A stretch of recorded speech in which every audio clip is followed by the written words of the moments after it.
बेगानी शादी में अब्दुल्ला दीवाना। ये एक फ्रेज है। आप सभी ने लगभग इसे सुना होगा।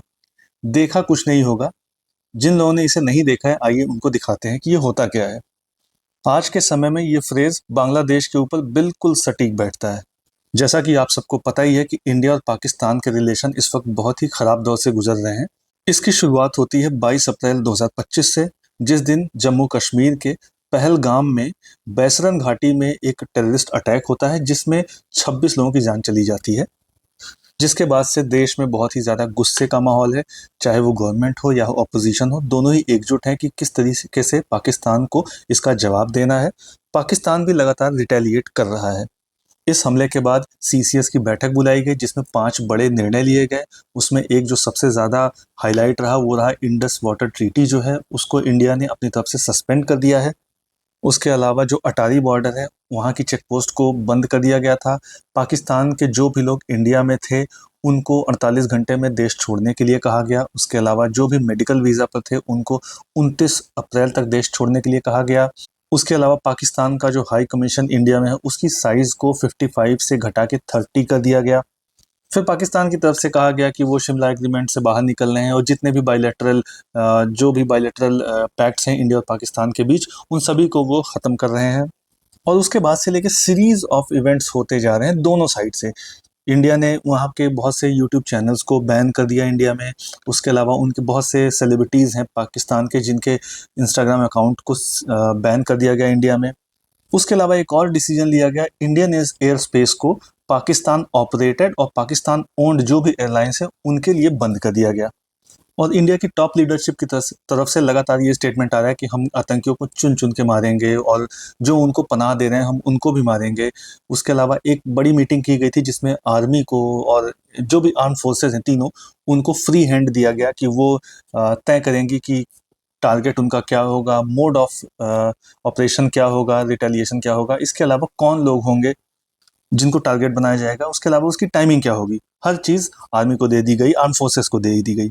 पाकिस्तान की तरफ से भी ये स्टेटमेंट्स लगातार आ रहे थे कि वो मुंह तोड़ जवाब देंगे। इवन अभी कल एक स्टेटमेंट आया पाकिस्तान की तरफ से कि अगर इंडिया कोई डैम बनाता है, तो हम उस डैम पर अटैक कर देंगे। और बाकी उनका हमेशा का एक झुंझुना वो एटम बम वाला तो है ही, जिसको वो अक्सर बताते रहते हैं। जब भी इंडिया और पाकिस्तान के बीच टेंशन बढ़ती है, तो वो पाव 2 पाव 4 पाव का उनके पास एटम बम है, ऐसे स्टेटमेंट्स आने लगते हैं पागलपंती वाले। तो ले देखिए, इंडिया और पाकिस्तान के जो रिलेशन है वो काफ़ी ख़राब हैं इस वक्त। इसी बीच बांग्लादेश की तरफ से एक स्टेटमेंट आता है। उसमें कहा जाता है कि अगर इंडिया पाकिस्तान पर अटैक करता है, तो बांग्लादेश को इंडिया का जो नॉर्थ ईस्टर्न रीजन है, जहाँ पर 7 स्टेट्स हैं जिनको 7 सिस्टर्स भी कहते हैं, उसे ऑक्यूपाई कर लेना चाहिए। और ये जो स्टेटमेंट आया है बांग्लादेश की तरफ से, ऐसा नहीं है कि किसी रैंडम पर्सन ने ये स्टेटमेंट दे दिया है। ये वहाँ के एक रिटायर्ड आर्मी ऑफिसर हैं, जो कि मेजर जनरल रैंक से रिटायर हुए हैं। इनका नाम है फजलुर रहमान। और ये जो इस वक्त बांग्लादेश की टॉप लीडरशिप है, जिसके हेड है मोहम्मद यूनुस, उनके क्लोज एलाई हैं। हालांकि इसके बाद बांग्लादेश की जो फॉरेन मिनिस्ट्री है, उन्होंने एक मीडिया रिलीज जारी की और जिसमें इस स्टेटमेंट से अपने आप को अलग किया, अपनी गवर्नमेंट को अलग किया। लेकिन आपको ये नहीं भूलना चाहिए कि मार्च के महीने में बांग्लादेश के जो चीफ एडवाइजर हैं मोहम्मद यूनुस, वो चाइना की विजिट पर थे। वहां पर उन्होंने क्या कहा था? वहां पर उन्होंने एंटी इंडिया स्टेटमेंट्स दिए थे, और वो स्टेटमेंट्स भी नॉर्थ ईस्टर्न रीजन को लेकर ही थे। उन्होंने कहा था कि इंडिया का जो नॉर्थ ईस्टर्न रीजन है, वो जो 7 स्टेट्स हैं, वो लैंड लॉक्ड हैं। और उस रीजन की, यानी कि इंडिया के जो 7 स्टेट्स हैं, नॉर्थ ईस्टर्न रीजन है, उनकी रीच ओशन से सिर्फ और सिर्फ बांग्लादेश के थ्रू ही है। हालांकि इसके बाद इंडिया के फॉरेन मिनिस्टर ने इसको डिनाई किया और बताया कि इंडिया की अपनी 6,500 किलोमीटर की कोस्ट लाइन है, तो कैसे कोई रीजन इंडिया का लैंड लॉक्ड हो सकता है। अब ये पूरा मैटर ये है कि फजलुर रहमान, जो कि वहाँ के रिटायर्ड ऑफिसर हैं, आर्मी ऑफिसर हैं, उन्होंने कहा है कि अगर इंडिया पाकिस्तान पर अटैक करता है, जो अभी इस वक्त इंडिया और पाकिस्तान के बीच टेंशन बढ़ी हुई है उसके बाद, तो बांग्लादेश को इंडिया का जो 7 स्टेट्स हैं, उसे ऑक्यूपाई कर लेना चाहिए। उन्होंने अब एक फेसबुक पोस्ट में ये पूरी बात कही, ये पूरा जिक्र किया।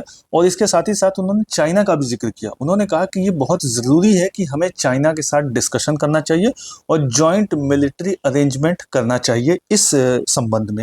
यानी उनका कहना है कि इसमें चाइना को भी इन्वॉल्व करना चाहिए। बेसिकली नॉर्थ ईस्ट का जो रीजन है, वहाँ पे चाइना भी आसपास है। तो उनका कहना है कि चाइना को भी इसमें इन्वॉल्व करना चाहिए, उनसे बातचीत करना चाहिए और जॉइंट मिलिट्री अरेंजमेंट करना चाहिए, क्योंकि देखिए असली बात उन्हें भी पता है कि उनके बस का कुछ है नहीं कि नॉर्थ ईस्ट में इंडिया पे अटैक करके उसे ऑक्यूपाई कर लें।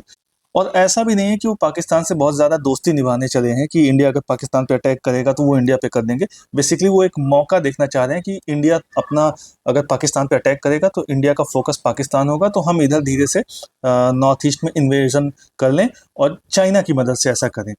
तो बेसिकली उनके सपने यही हैं कि किसी तरह से चाइना को भी इन्वॉल्व कर लें, पाकिस्तान तो उधर लगा ही रहेगा, तो हम इसे एक अपॉर्चुनिटी की तरह से ले लेंगे।